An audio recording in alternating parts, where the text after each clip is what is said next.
উলামায়ে কেরামের জন্য। এই মানুষগুলো কাদের জন্য আসে? দাওয়াতি মেহমান যারা থাকবে তাদেরকে সম্মান দেয়া চায়। এলাকার যারা রাজনৈতিক নেতা বা বিভিন্ন দলের লোক, তাদের নামগুলো, তারা কিন্তু আমন্ত্রিত কোনো মেহমান না, কিন্তু যারা আলেমরা অতিথি থাকবে, দাওয়াতি মেহমান, তাদের নামটা যেন সম্মানের সাথে উপরে থাকে।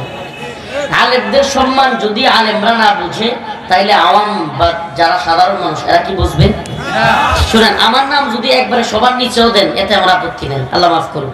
সর্বনিম্নে দিবেন আমার নাম, প্রয়োজনে যদি আপনারা পোস্টারে নাম না দিয়েও মাহফিল করতে পারেন, আমার সমস্যা নেই। কিন্তু উলামায়ে কেরামের নাম, সাধারণ রাজনৈতিক নেতাদের বা বিভিন্ন লোকদের নাম, যারা একটু হাদিয়া তোহফা দিবে, এদের নাম উপরে দিয়া আলেমদের নাম নিচে দেওয়া, এতে বোঝা যায় আপনাদের মাহফিল করার উদ্দেশ্য হলো হাদিয়া বা এই টেহা কামানো।